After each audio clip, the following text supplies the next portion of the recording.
हालांकि पैन लिटियन और लिंग लो ने बहुत सी चीजें देखी और अनुभव की थी, फिर भी जब उन्होंने ये सुना तो वे चौंक गए। जियांग गैजियान का पैर उखड़ गया और वह कुर्सी पर निढाल होकर बैठ गया। मिंशी इन ने अपने मालिक की ओर देखा। उसकी आंखों में सदमा और विस्मय का मिश्रण देखा जा सकता था। लिंग लो ने कांपते हुए कर्कश आवाज में कहा, आपने शतरंज मैच के दौरान उत्तर देखा, पवेलियन मास्टर। लू जो ने अपनी दाढ़ी पर हाथ फेरा और सिर हिलाते हुए कहा, यू तियानलो ने शतरंज के बिसात के अंदर 9 लीफ स्टेज प्राप्त करने की अपनी विधि को सील कर दिया है। हालांकि उनके पास संदर्भित करने के लिए सीमित उदाहरण थे, लू जो अपने पिछले ज्ञान और अनुभव के आधार पर अपने निष्कर्ष निकाल सकते थे।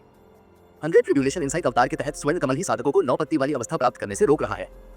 वे चारों स्तब्ध रह गए। कुछ समय के लिए उन्हें नहीं पता था कि उन्हें क्या कहना चाहिए। ऐसा इसलिए था क्योंकि लू जो के बयान ने मूल रूप से खेती की दुनिया के मौलिक ज्ञान को चुनौती दी थी। यह सामान्य ज्ञान था कि खेती की दुनिया में हर कोई 100 क्लेशों के अंतर्दृष्टि अवतार के स्वर्ण कमल को संग्रहित करने का प्रयास करता है। स्वर्ण कमल के साथ वे एक कुलीन वर्ग होंगे। लू जो ने धीरे से कहा, जब एक कृषक 8 पत्ती वाले चरण से 9 पत्ती वाले चरण तक पहुंचने का प्रयास करता है तो स्वर्ण कमल कृषक की शक्ति और जीवन को अवशोषित कर लेगा। यह महान सीमा के पीछे का सच है। अनगिनत कृषकों ने वर्षों के दौरान 9 पत्ती चरण को प्राप्त करने का प्रयास किया है। असंख्य असफलताओं के कारण महान सीमा के सत्य की खोज हुई।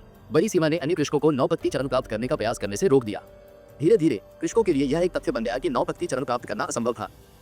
गोल्डन लोट्स जीवन को सोख रहा है। जब मैं गोम युआनडू से मिला तो मेरे मन में भी यही विचार था, लेकिन मैं निश्चित नहीं था। अगर ऐसा है तो गोल्डन लोट्स कितना जीवन ले लेगा। पैन लिटियन ने महान हॉल के बाहर देखा और कहा, यदि एक प्रतिभाशाली व्यक्ति को अपनी युवावस्था में 8 पत्ती वाली अवस्था विकसित करनी थी और उसे प्राप्त करना था, तो क्या वह अपने जीवन के साथ 9 पत्ती वाली अवस्था प्रदान कर सकता है? उदाहरण के लिए लिटिल युआनको ने। ऐसी स्थितियों में जियांग गैजियान और मिंशी इन बिना रुके चुपचाप सुनते रहे। लिंग लुओ ने अपना सिर हिलाया। यह संभव नहीं है। खेती कई वर्षों से होती आ रही है। पूरे इतिहास में चौंकाने वाली प्रतिभाओं की कोई कमी नहीं रही है। फिर भी मुझे याद नहीं है कि उनमें से कोई भी 9 लीफ स्टेज तक पहुंच पाया हो। लू जो ने कहा, तो गोल्डन लोट्स को कम से कम 1000 साल का जीवन लगेगा। महान हॉल में सन्नाटा छा गया। यहाँ तक कि गिरती सुई भी सुनी जा सकती थी। 1000 वर्ष, यह वह दीर्घायु थी जिसे केवल शीर्ष कृषक ही प्राप्त कर सकते थे। अधिकांश कृषक 8 पत्ती वाले चरण तक भी नहीं पहुंच सके। 1000 वर्ष जीने की बात तो दूर की बात है। उनके लिए वे 9 पत्ती अवस्था को कैसे प्राप्त कर सकते थे? लिंग लुओ और पैन लिटियन ने सहायता से अपना सिर हिलाया। इस समय जियांग गैजियान इसे और अधिक देर तक रोक नहीं सका। उसने चुपकर कहा, क्या मैं अपने 2 सेंट अर्पित कर सकता हूँ? चलो इसे सुनते हैं। जब मैं महल के अंदर था, मैंने गोदाम में कुछ किताबें पढ़ी। उनमें से कुछ में 8 पत्ती वाले चरण के रिकॉर्ड थे। तब मैंने उनके बारे में ज्यादा नहीं सोचा था, लेकिन अब मुझे याद है कि कुछ जानकारी वैसी ही रहती है जैसी आप कह रहे हैं, पुराने वरिष्ठ। जियांग गैजियान ने अपनी टुंडी पर हाथ फेरा और जारी रखा। मैं वास्तव में मूल पाठ को याद नहीं कर सकता, लेकिन एक टुकड़ा था जिसमें कहा गया था कि एक कृषक केवल 9 पत्ती वाले चरण को प्राप्त कर सकता है यदि वह उस पर था। जब वह अपनी मां के गर्भ में था तब 8 पत्तों वाली अवस्था थी। लिंग लुओ, पैन लिटियन और मिंशी इन अवाक थे। हालांकि यह बयान असभ्य और हास्यास्पद था, लेकिन लू जो ने जो कहा उससे कुछ हद तक इसकी झलक मिलती है। यदि कोई कृषक अपनी मां के गर्भ में 8 पत्तों वाली अवस्था में होता तो उसके पास जीने के लिए 1000 वर्ष होते और उसके पास 9 पत्तों वाली अवस्था तक पहुंचने का मौका होता। हालांकि क्या किसी के लिए अपनी मां के गर्भ में रहते हुए 8 पत्तों वाली अवस्था प्राप्त करना संभव था? मिंशी इन ने अपनी आंखें घुमाई और कहा, भले ही आप पहले से ही अपनी मां के गर्भ में 8 पत्तों वाली अवस्था में हो, आप कैसे गारंटी देंगे कि गोल्डन लोट्स जीवन के 1500 या 2000 वर्षों को अवशोषित नहीं करेगा? मिंशी इन के सवाल ने सभी को चौंका दिया। लू जो ने मिंशी इन पर नजर डाली। लिंग लुओ और पैन लिटियन ने आह भरी। वे दोनों 8 पत्ती वाले कुलीन थे। स्वाभाविक रूप से वे सतह के नीचे की कठिनाइयों के बारे में जानते थे। दिन के अंत में यह अभी भी एक समस्या है जिसे हल नहीं किया जा सकता है, लिंग लुओ ने आह भरते हुए कहा। नहीं, लू जो ने संक्षेप में कहा। वे चारों एक साथ लू जो की ओर देखने लगे। उन्होंने लू जो के चेहरे पर आत्मविश्वास की एक अविश्वसनीय अभिव्यक्ति देखी। लू जो ने कहा, आइए इसके बारे में उल्टा सोचे। उल्टे हुए जियांग गैजियान और मिंशी इन ने अपना सिर खुजलाया। लिंग लुओ और पैन लिटियन भी इस कथन को ठीक से नहीं समझ सके। इससे कोई फर्क नहीं पड़ता कि उन्होंने इसके बारे में कैसे सोचा। यह एक ऐसी समस्या थी जिसका कोई समाधान नहीं था। कृपया स्पष्ट रहे, पवेलियन मास्टर। लिंग लुओ अपने पैरों पर खड़े हो गए। पैन लिटियन ने घबराने की हिम्मत नहीं की, वह भी खड़ा हो गया। मिंशी इन और जियांग गैजियान ने भी ऐसा ही किया। लू जो की आंखें आग की लपटों की तरह चमक रही थी और उसने वहां इकट्ठे हुए सभी लोगों को देखा और कहा, चूंकि गोल्डन लोट्स जीवन छीन रहा है, हमें बस इसे काट देना है। लिंग लुओ, पैन लिटियन, जियांग गैजियान और मिंशी इन ऐसे लग रहे थे मानो उन पर बिजली गिर गई हो। इस कथन से उनके हृदय में तरंगें उठी। लिंग लुओ और पैन लिटियन, जिनके पास करीब 1 सहस्राब्दी का अनुभव था, और युवा जियांग गैजियान और मिंशी इन भी इस पल में समान रूप से स्तब्ध थे। जियांग गैजियान ने निकल लिया। रुको, मुझे सांस लेने दो। उन्होंने हाथ उठाया और अपनी छाती को रगड़ते हुए कहा, बूढ़े वरिष्ठ, अगर गोल्ड लोट्स को तोड़ दिया गया तो हमें बहुत नुकसान होगा। हम चरम स्थिति में नहीं होंगे। हम 9 पत्ती वाले चरण को कैसे प्राप्त कर सकते हैं? वे चारों अपनी उम्र के अंतर के बारे में भूल गए थे। यह भी एक ऐसा प्रश्न था जिसका उत्तर बाकी तीनों जानना चाहते थे।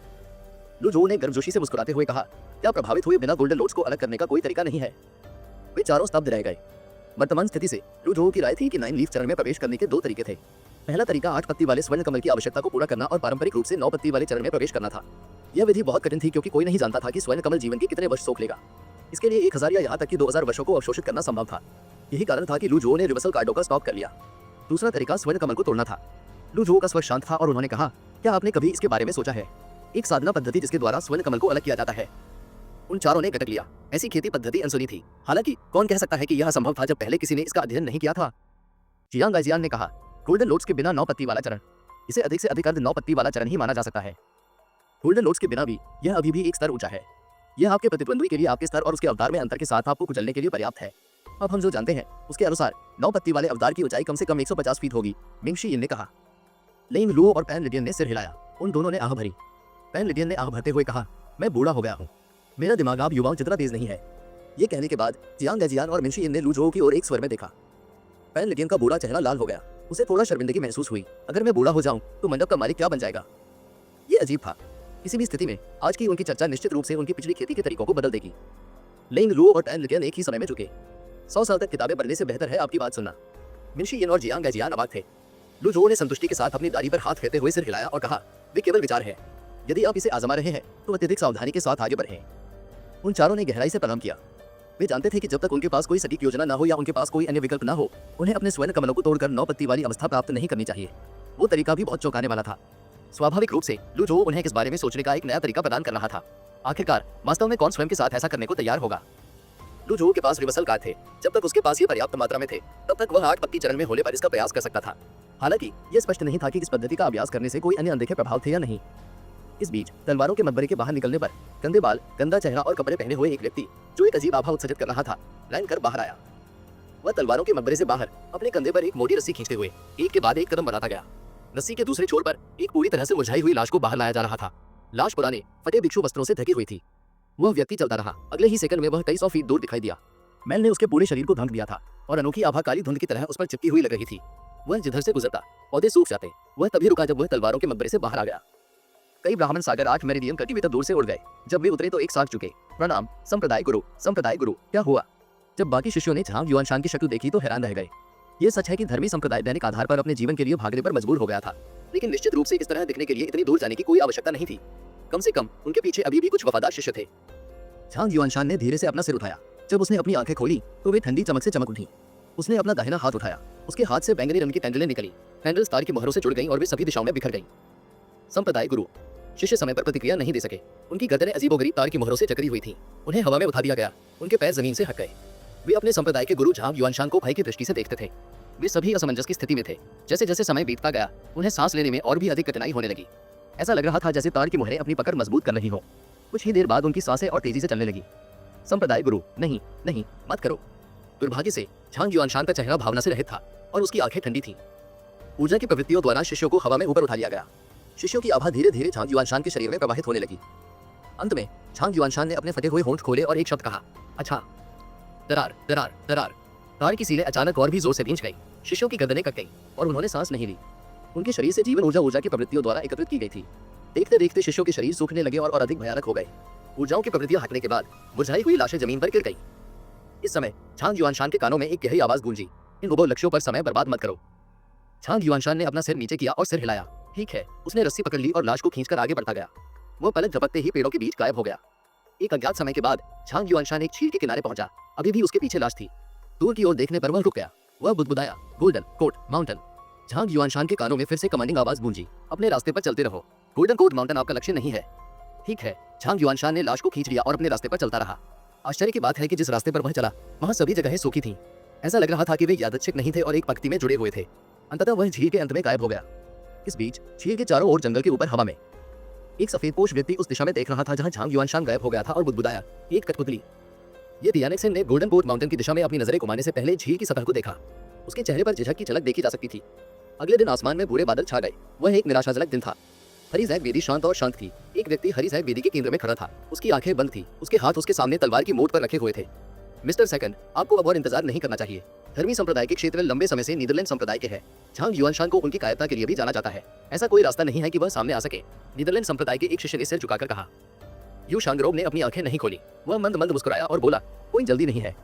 और इस तरह के सुझाव के लिए धन्यवाद, यू शांगरोग ने विनम्रता से कहा। इस समय हरिजैग वेदी से कई मील दूर विशाल पेड़ों के बीच काले धब्बे दिखाई देने लगे। मिस्टर सेकंड, ऐसा लग रहा है कि बारिश होने वाली है। संप्रदाय के गुरु ने मुझसे ये सुनिश्चित करने के लिए कहा है कि आपका यहाँ आरामदायक रहना हो। शिष्य को अचानक महसूस हुआ कि पौराणिक तलवार शैतान काफी सुलभ था। उन्होंने निर्णय लिया कि उन्हें यू शांगरोग की अच्छी पुस्तकें प्राप्त करने का प्रयास करना चाहिए। कौन जानता था कि वे दोस्त भी बन सकते हैं। तलवार के शैतान से दोस्ती करके उसे कितना गर्व महसूस होगा। खेती की दुनिया उससे ईर्ष्या करेगी। अचानक यू शांगरोग ने कहा, पीछे खड़े रहो। उन्होंने शिष्य की ओर नहीं देखा। अचानक ऊर्जा का एक विस्फोट अचानक फूट पड़ा। हो बम। नीदरलैंड संप्रदाय के शिष्य को हरिजैग वेदी से उड़ते हुए भेजा गया था।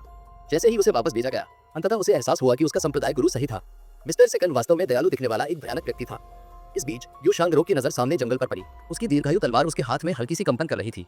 उन्हें न तो चिंता थी और न ही डर, इसके बजाय उनके चेहरे पर एक फीकी मुस्कान देखी जा सकती थी। एक मजबूत प्रतिद्वंद्वी। दीर्घायु तलवार फिर से कंपन करने लगी। ऐसा लग रहा था मानो उसका अपने मालिक के साथ कोई मौन समझौता हो। यह दिलचस्प है। यू शांगरोंग को स्वाभाविक रूप से एक चुनौती पसंद आई। वह एक मजबूत प्रतिद्वंद्वी का सामना करना चाहेंगे। लिस्ट से इतने सारे नाम काटने के बाद वह थोड़ा बोर हो रहा था। कई तथाकथित कुलीन लोग इतने कमजोर थे। उनके सामने एक अनोखी ऊर्जा तरंग के उद्भव ने उनकी रुचि को बढ़ा दिया था।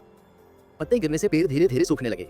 इस समय यू शांगरोंग ने अंततः झांग युआनशान को उसके गंदे बालों और गंदे चेहरे के साथ देखा, जैसे वह रस्सी खींच रहा था। वह करीब चला गया। एक पल में वह यू शांगरोंग के पास पहुंच गया था। जंगल से हरी जैद वेदी के नीचे पहुंचने में उसे कुछ ही सांसें लगी। यह दृश्य अनोखा था। एक राक्षस को देखने की कल्पना करें जो एक शव को खींचते समय गंदगी की परत से ढका हुआ था। यू शांगरोंग ने थोड़ा भुहें चलाई। इसी समय लाश को घसीटने वाले ने ऊपर देखा। उसने रुकते हुए कहा, यू शांगरोंग, हम आखिरकार मिले। उसके शब्दों में ऊर्जा की झलक छलक रही थी। झांग युआनशान। यू शांगरोंग को उम्मीद नहीं थी कि झांग युआनशान इस तरह निकलेगा। उसे यह अजीब लगा। तुम मुझे मारना चाहते हो? जिस किसी का नाम इस सूची में होगा वह मेरी तलवार से मारा जाएगा। यू शांगरोंग झांग युआनशान की उपस्थिति से भयभीत नहीं था। उन्होंने उदासीन रवैया बनाए रखा। ठीक है। झांग युआनशान ने बड़ी कठिनाइयों के साथ यह बात उगल दी। उसकी आंखें घूम रही थीं। उसके बाद वह निश्चल खड़ा रहा, मानो किसी चीज की तैयारी कर रहा हो। यू शांगरोंग ने झांग युआनशान की ऊर्जा की अनोखी लहर को महसूस किया। वह मंद मंद मुस्कुराया और बोला, दिलचस्प। उसने अपने दाहिने हाथ से दीर्घायु तलवार उठाई और अपने अंगूठे से झटका दिया। सिंह। दीर्घायु तलवार ने अपना म्यान छोड़ दिया। इसकी तलवार ने अपने पीछे कोई निशान नहीं छोड़ा। यू शांगरोंग से पहले कई ऊर्जा ब्लेडों का निर्माण हुआ। उन्होंने दीर्घायु तलवार के चारों ओर चक्कर लगाया और गिर गए। वह तो केवल पानी का परीक्षण कर रहा था। तलवार का कौशल बिल्कुल भी शक्तिशाली नहीं था। वाह वाह वाह। ऊर्जा ब्लेड एक साथ इकट्ठे हुए और झांग युआनशान की ओर बढ़े। झांग युआनशान अपनी जगह से नहीं हिले। Boom boom boom. ऊर्जा ब्लेड झांग युआनशान के शरीर से टकराए और नष्ट हो गए। हालांकि वह गिरा नहीं। एक संभ्रांत व्यक्ति केवल एक ही हमले से कई चीजों के बारे में जान सकता है। यू शांगरोंग ने अपने ऊंचे सुविधाजनक बिंदु से नीचे देखा और निराशाजनक स्वर में कहा, जादू टोना, तुम्हारे पास तेज आंखें हैं। झांग युआनशान को अपने शरीर के भीतर निहित शक्तिशाली शक्ति का एहसास हुआ, लेकिन फिर भी उसने अभी तक कोई कदम नहीं उठाया। उनके पास 2 से 3 मौके थे, इसलिए उसे यू शांगरोंग को मारने का सबसे अच्छा मौका जब्त करना था। दीर्घायु तलवार वापस लौट आई और यू शांगरोंग के सामने मंडराने लगी। उसने दीर्घायु तलवार की ओर देखा और कहा, मुझे आशा है कि तुम मेरी तलवार को संतुष्ट करोगे। वह हल्के से जमीन से दूर चला गया और हरी जैद वेदी से दूर चला गया जो बादलों में ऊंची थी।